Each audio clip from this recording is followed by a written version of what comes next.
I think it's 100% across the board for everyone. It doesn't matter what you do. It doesn't matter what you think you do. You need to connect with people and you must have a digital profile. Welcome to Redefine Yourself During Times of Uncertainty. I am Wendi Blum Weiss. I'm really super excited about our special guest today and our topic, how to network in the new normal. We're doing business so differently. And I have a fabulous guest who really, that's what she lives, how to network online, how to network through webcasting, how to get your name out there, how to get more visible, how to get seen. And she is the amazing, incredible Blanca. So welcome, Blanca. Thank you so much. How are you? How's everybody out there? Oh, okay. You were totally fired up, and we'll be talking about being fired up and how important it is to be fired up online. But what I'd like to share is a little bit and ask you about your backstory, knowing that you produce webcasts today, and that's what you do is you help people gain visibility. But prior to this, before you reinvented and redefined yourself, you were an attorney and you worked in that profession, in the legal profession as a litigator for 25 years. I think that's about right. And I want to ask you how you transitioned from that to what you do now. Well, basically, I went through a very difficult shift because basically I had to make a decision. What did I want to do with my life? Because the practice of law was not an option. So I had to take a very difficult look and I had to decide what is truly my passion. What do I enjoy the most? And I literally had to have these conversations with myself, drilling it down. I love to read. I love to read. What am I going to do with this next chapter? So I realized I had been doing my webcast, The Laws of Life with Blanca, for about 3.5, 4 years at the point of this decision. And I realized that's my passion. I love the art of webcasting. I love interviewing people. And my dream is to be a talk show host. And I'm going to follow that dream. And I'm going to surround myself with people that also love the art of webcasting. And that's where the journey began. Well, the timing is really right. Couldn't be any better for producing online and virtually, and so many people that are watching are thinking about how they are going to redefine themselves, how they're going to step in and be seen virtually.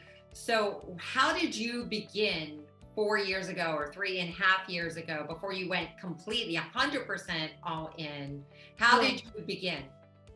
Well, the key was just literally with consistency, just picking one day and one time and picking a theme. So my initial theme of the Laws of Life webcast was I interviewed a lot of nonprofits. I interviewed a lot of charities with, helping them raise money, raised thousands of dollars for the Wellington Wolves, my son's basketball team. So just trying to find connections in my own personal life. And as I met people in my life, I would invite them onto my show, which I still continue to do. I never know who I'm going to meet, and I just leave that to the universe. And as I meet people on my journey, I invite them into the show. But it just starts off with setting one day, one time, and sticking to it and being consistent. Well, you did the very first step too of coming up with a name, The Laws of Life, and that's so catchy. How did you come up with your name? Well, basically, I took my background as an attorney, and then I sort of took my father's influence, he was always very much of a philosopher.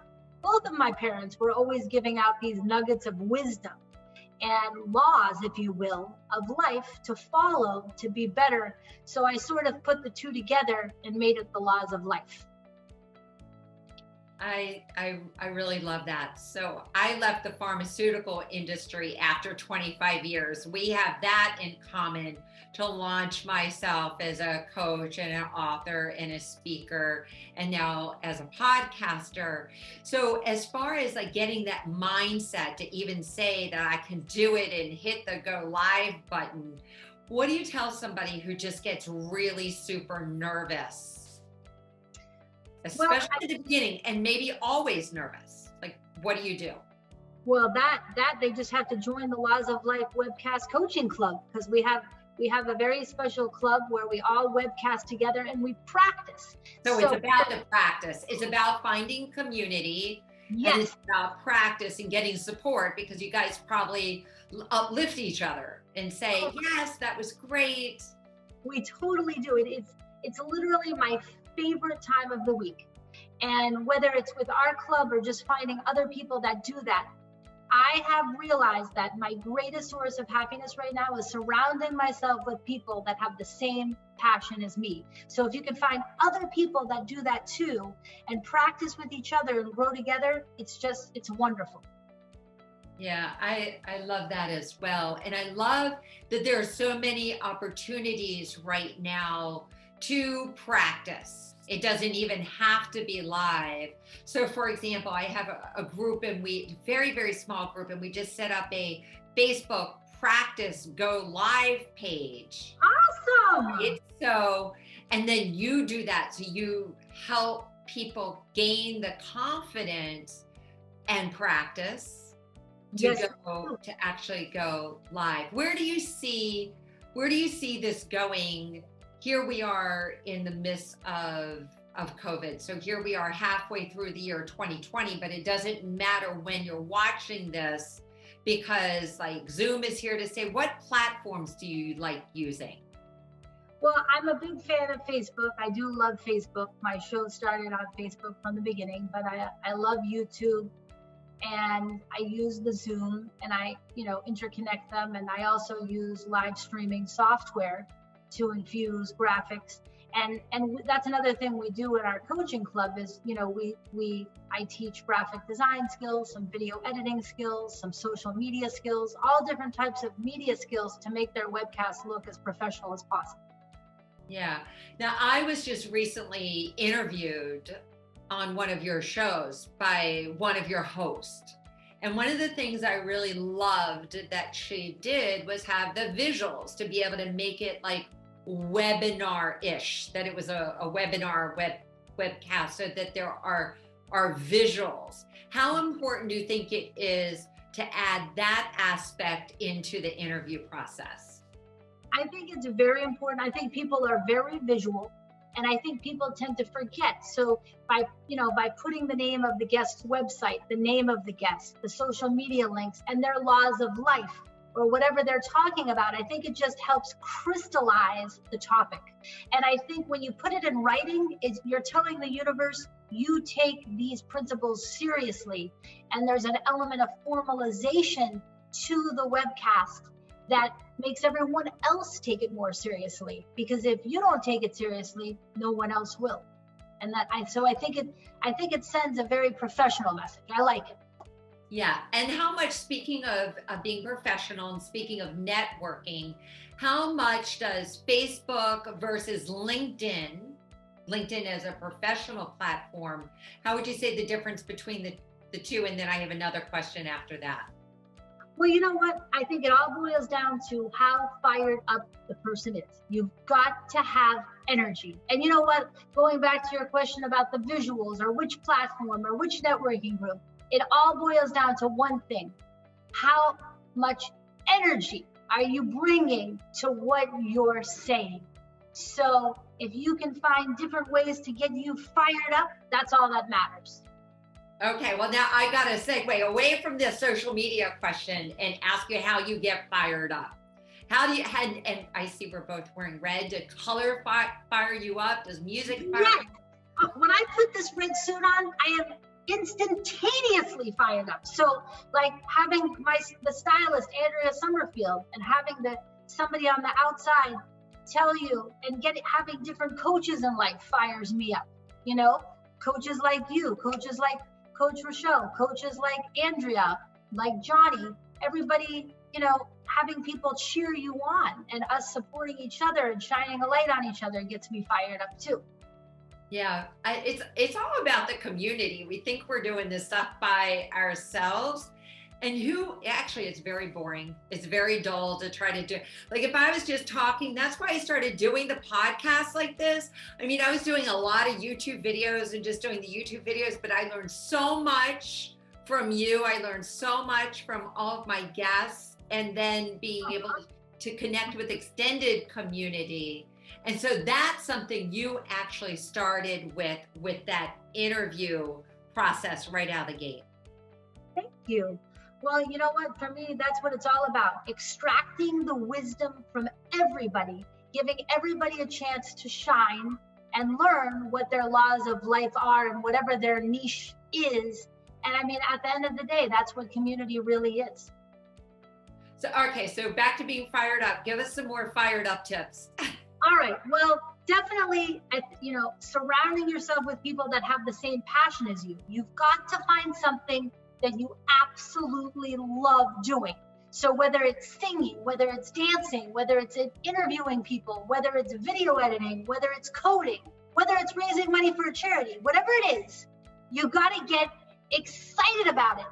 And you got to invite other people to join in on it. And because if you don't get fired up, nobody else will. And so what are some other tips to get fired up? A good amount of sleep, health. I mean, I got to give a big shout out to Beth Marab of the Satkin Complex. I lost over 35 pounds. My fiance lost 40. Wow. Let me tell you, being fit helps get you fired up too, right? Yeah, losing a pound gets you fired up. Yeah. I lost 70 pounds in this year, 70. Wow, congratulations. That's Thank you. Thank amazing. you. Yes, very exciting. So that helps too. Gives you confidence. Do you have a ritual? Do you have something that you do, that you set intention before you go, online, or you speak out a mantra, or you play a certain theme song, something that you do? That is such a great question. Well, my friend Sunny, our meditative expert, definitely taught me the art of meditation. So every morning I do meditate and visualize and set intentions. I exercise every single morning outside. So I have to get that 1 hour outside of exercise. And I love classical music. So, I just listen to my music. I get a good workout in and just get ideas in that first hour of the day. So I have a question about the networking in regard to social media. One of the things I notice, and I see this in your community, that everybody comments and connects with one another. And that is about building the community and feeling like you belong. So how do you encourage people to engage versus just spam their links, or maybe come in and leave and don't even comment and don't even say anything? How do you encourage them to do that? Well, it's something that we do go over in the coaching club, because when you join a club, then everybody sort of makes a commitment to each other that we're going to watch the content that we create, because the webcasters, all of us work very hard to create that content, to pull 25 to 50 graphic images for that show, to create 20 PowerPoint slides. They work hard. They come up with their quote of the day. We come up with our law of life of the day. So you want people to see you express your vision through this art of webcasting. So we definitely all support each other, but ways to get the community excited to engage too is I do a lot of contests. I do a lot of giveaways. So if people comment or engage on my show, I will give them a testimonial video edit, or I'll give them an ad in the Laws of Life Loop newsletter, or I'll give them a 1 minute pitch coaching session, where I'll coach someone for an hour for free, because it's no fun to webcast if people aren't engaging and asking questions. Yeah. It has to be interactive. Otherwise it's no fun. Yeah, absolutely. I think that's why some people hesitate to go live, because maybe they go live once or twice and then they hear crickets, and then that is super uncomfortable, and then they give up.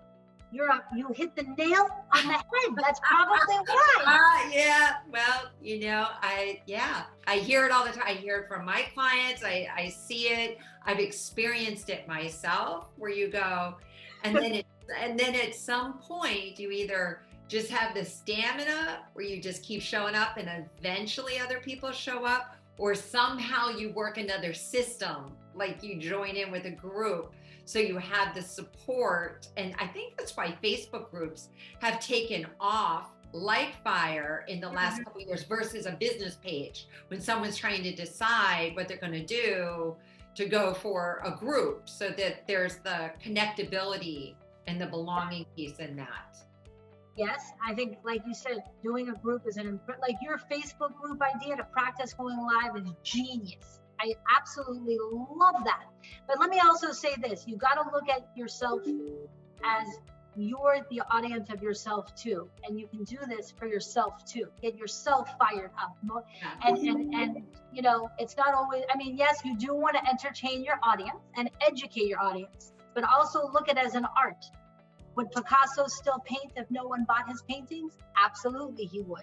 So you need to keep doing your thing no matter what. Never give up. Be relentless. Don't measure yourself by followers or feedback. You march to the beat of your own drum, you know? I love that. Don't measure by followers or feedback. You do it for yourself. Yes, yes. And where do you see the trend going in the next 6 months? Well, I have to say, I think that the trend is that everybody is going to have to take their game up and get fired up with their content. And they're going to have to really think their content through the way our webcasters do. Organize their content, drill it down into nuggets, make it searchable, because you know what? We have a very, very, very high-level audience out there, and they want what they want, when they want it, how they want it. So I think as we go into this increased digital age, everyone's going to have to up their game on their content and really get specific about what they're talking about and the type of guests they invite to give the people what they want. Digital thumbprints. Yes. To actually create a digital thumbprint, that now is the time. Is there any particular business that absolutely right now needs to get themselves online? Any particular industry, or is it for everyone? I think it's 100% across the board for everyone. It doesn't matter what you do. It doesn't matter what you think you do. You need to connect with people, and you must have a digital profile. So even if it's a personal website of who you are as a person, that's your new business card, that's your new office. If you want to connect with the world, you must have a digital profile, in my opinion. Okay, I'm with you. So if you're watching right now and you are a dog walker, if you're watching right now and you own a car wash or a restaurant, you imagine if the restaurant owners came out because they're really trying to redefine themselves and figure it out, like how can they get seen, and everyone's asking the question, how can I get clients right now? This is what they're at, right? Like you're hearing, how do I get clients? How do I get business? How do I stay afloat? And how do I redefine myself right now? And so what you're sharing with us right now is the perfect time to get behind the camera. And one last question I want to ask, like, what is the absolute minimal equipment that you need? Someone's listening, they're like, okay, I'm fired up. Blanca got me fired up. I'm ready to go. And you know, I got my music in the background. So what is it? A cell phone. Just get a phone. Just all you need is a cell phone and a smile. Okay? Get that energy up. Get positive, project positivism. If you do that, you're good to go. But if you want to do more and you want to learn some more skills, you can always reach out to me.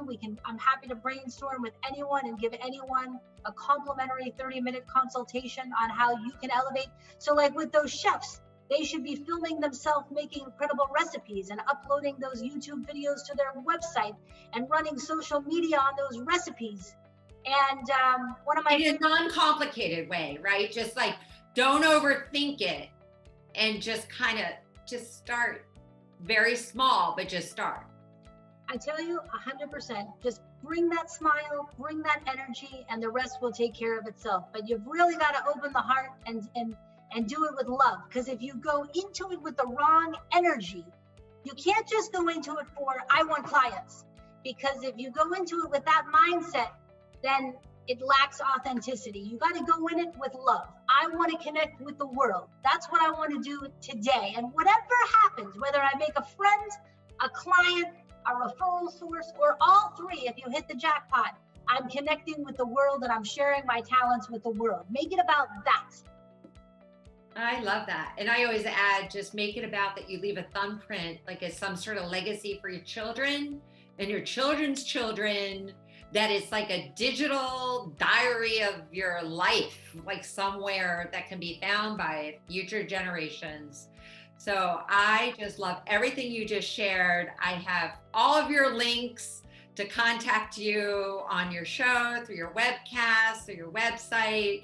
And thank you so much, Blanca. We'd love to have you back on. And my hope and desire right now is that, one, you follow Blanca, that you get fired up and you get digital. Thank you so much, Wendi. It's an honor to be with you, and I love everything you're doing. Thank you so much. Thank you for being here, everyone.